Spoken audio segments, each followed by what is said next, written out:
Hello again, buongiorno, and welcome to Parma again. Andrea Illy, one of the chairs of this new foundation. I'd like to say hi, not just to the people here, but to the hundreds of people connected online from all over the world. I'm happy to be here today, and I'm proud that my newspaper, La Repubblica, is one of the many partners that have decided to start this challenge together. This new foundation will have a tough timeline to work on because 2030 seems to be very far, and it is not. This foundation has two co-chairs. One is Andrea Illy, that will speak with me after a little break, but the other co-chair is Professor Jeffrey Sachs, who taped a video for us hours ago. I received it on my email like 3 hours ago, on his time zone, of course. So let's see together what Professor Sachs has to say, and then we'll talk with Andrea. Hello to friends in Parma. I'm Jeff Sachs, professor at Columbia University and president of the United Nations Sustainable Development Solutions Network. I apologize for starting with the video. It's 3:30 in the morning in New York City, but I'll be getting up very soon so I can join you online in what will be a really thrilling set of sessions on Regeneration 2030. I want to say a huge thank you to Andrea Illy for his inspiration and leadership, and to all of you who are launching this crucial initiative. I'm so delighted and thrilled and honored to be part of Regeneration 2030. We're here to start something very big, to dedicate ourselves to a regenerative economy and society, and to pledge to some very specific objectives for the year 2030, that by 2030, happiness, our core theme, happiness and the common good, is the central driver of politics and economics of the age, something we so much need. And that by 2030, we have achieved the Sustainable Development Goal targets for 2030 as we have promised. And by 2030, we have taken bold, indeed radical actions to set the world on the path to climate safety, a task which is more and more urgent as we see every day. Well, we know with this phenomenal alliance that is assembling in Parma and online around the world, of wonderful leading businesses, of leading universities around the world, think tanks, of wonderful governments that are taking a lead, such as in Bhutan, and showing the way on putting happiness at the center of politics and the center of a society's agenda. We know that these bold goals that we are here to discuss and then to pledge our efforts towards are within reach. And it is especially exciting that we have this wonderful meeting on the occasion when Pope Francis has launched another magnificent message to the world, Fratelli Tutti, which calls on us to be brothers and sisters for all, and as the Pope says, to be on a path of renewed encounter. Well, we're going to be encountering each other. I'm going to be encountering your wisdom and compassion in these 2 days of sessions, and I know that together we're going to be able to energize ourselves and share Pope Francis's message and the message of the wonderful leaders that are assembled, that we can have an earth of regeneration, a society of compassion and happiness, and an economy that works for all and that protects nature, protects the creation. Thanks so much for letting me be part of this. I'll be getting up soon, and I will be joining you live online. Have a wonderful start to the session. Again, to our inspiration and my partner in this effort, Andrea Illy, thank you so much for bringing us together, and for all the leaders of Parma and of Regeneration 2030. Thank you for the insight to launch this fantastic initiative. I'll be with you awake and online very soon. Thank you so much.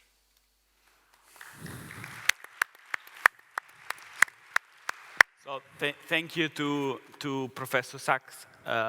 As we see, time zones are not a problem anymore in this Zoom era. Andrea, welcome again, and thank you for inviting us all to this beautiful place with such a great action to be taken. Good morning. Good morning. Before to start, let me thank and warmly congratulate Davide Bollatti and Maria Paola Chiesi for having made this happen, because they have had this incredible idea at the occasion of Parma, city of culture, capital of culture, Italy, in 2020, and they want to say, we are making something great, not only for Parma, but for Italy and the world. And we have now an event which is totally projected into the future. I also want to congratulate and thank the other founders, Oscar de Montigny, Francesco Muti, Nativa, and the B Corp, and the director, Joanna Gregori, who really made a great job in making it happen. It's a very complex organization. So thank you, and all the best for the 2030 challenge. Especially in these unprecedented times. But let's talk business. Why are we here, and why are you... Excuse me, Sustainable Development Foundation, I forgot to mention.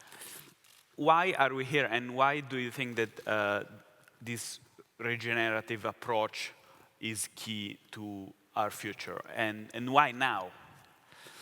Well, since the beginning of the Industrial Revolution 1.5 centuries ago, we kept extracting resources from the ecosystems in an exponential way. Mm-hmm. But resources can regenerate themselves only linearly. So we created an exponentially increasing gap between what we consume and what we can regenerate. So we are creating a total imbalance in our ecosystems, which we can observe today with the pandemic and with the climate alert. Every day something which is really proving that we reached a limit. Mm-hmm. So we have been talking since many decades now about sustainability, which is about satisfying our needs without compromising the future ones. And regeneration is the next step toward sustainability, because regeneration are those processes which allow to maintain life in good health, mm-hmm. but at the same time also to restore life in ecosystems from a very small dimension, microorganism, up to large populations. So this is why regeneration is, as a matter of fact, the most important and effective way to reach sustainability. And I am happy that we are bringing it to the world today. I'm a business editor mainly, and you run a business. So this is not the typical conference about the future, because the key role is on entrepreneurs, on business. So I'm very curious to understand what's the business model you have in mind. Because I believe in change, especially when entrepreneurs can do something, and how consumers are involved in this process. Absolutely, you are right. In your question, there are different aspects. The very first, regenerative economy. Whichever regenerative activity needs to be an economical one, in a sense that it's self-sustained by the cash flow it generates. At the same time, we cannot have any, in the future, in 2030, economical activity which is not regenerative, otherwise it will be counterproductive. So we need to transform business models of any economical activities, and at the same time create new businesses for restoring the damage created in the past. With that, yes, businesses are the most important target audience, because 2/3 of the world economy is in the private sector. So only corporations can really make it and reach the critical mass which is necessary for transitioning from this extractive linear approach into the new regenerative circular one. And in order to conclude your question, the role of citizens, of consumers, is in their behaviors. The way they choose how to live, the lifestyle, the products they decide and services they decided to prefer, according how sustainable, regenerative they are, really will create, as long, together with the regulations and also the financial community, the pressure, the tension and the competition, the pressure and the tension on corporations, on businesses to transition. Because at the end of the day, businesses are there to serve their customers. And if the customer asks A or B, this is what they are going to do. So we have to transition the demand from non-regenerative, let's say, offer into a new regenerative offer, so that also the business can change. And this is a complex transition which is also generated by politics, regulators. I make you an example. The European Union definitely took a world leadership with the Green Deal. And more recently, 2 months ago, they issued the new farm-to-fork agricultural strategy, which is about transitioning European agriculture from the traditional one into a regenerative one. These are all the processes that we need to help, because this Regenerate 2030 program and the Regenerative Society Foundation cannot do the job on its own, but it can support the job by sharing knowledge, rewarding the best efforts, and advocating. You mentioned the behavior of people and regulations. So what came to my mind is Professor Thaler's work, Nudge, and that was very popular. I'm sure many of you know about nudging and all the behavioral economics impact on the society. What kinds of nudge do you think this foundation could achieve in the next years? Because there's not many time. Well, the very first, there are 3 goals. Awareness, to build as much as possible awareness in the world about the opportunity of regeneration. Second, engagement. And the third is change. Okay, we are pursuing the 3 goals in parallel because they are consequential. The main activity will be centered around communication. So we are going to have an annual regional meeting in the 3 macro regions, Europe, Americas, Middle East, Africa, and Asia, rotating at least 2 of those regional meetings hosted by local organizing committee. And our job will be to coordinate and bring as much as possible knowledge by example.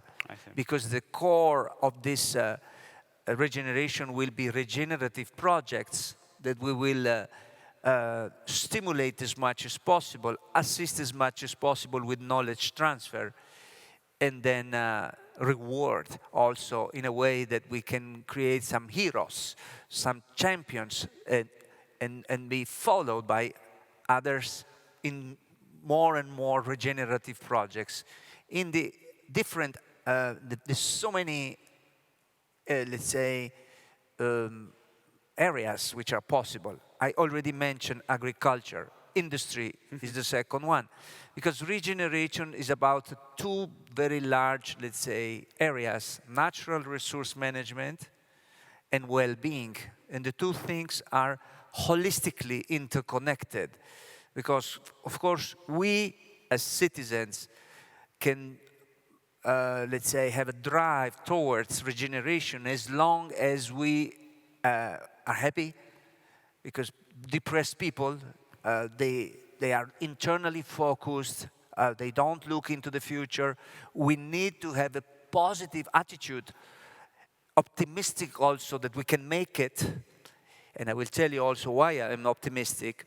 But only if we have a certain amount of well-being as a prerequisite, people can start their regenerative projects and endeavors. And at the same time, well-being is the promised land, because of course, it's very well known, as we will hear in those days, this interconnectedness between happiness, human happiness, and the land, and the harmony in the cosmos where we live.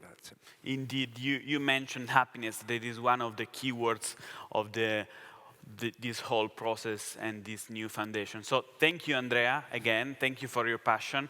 A big round of applause. And thank you for having me.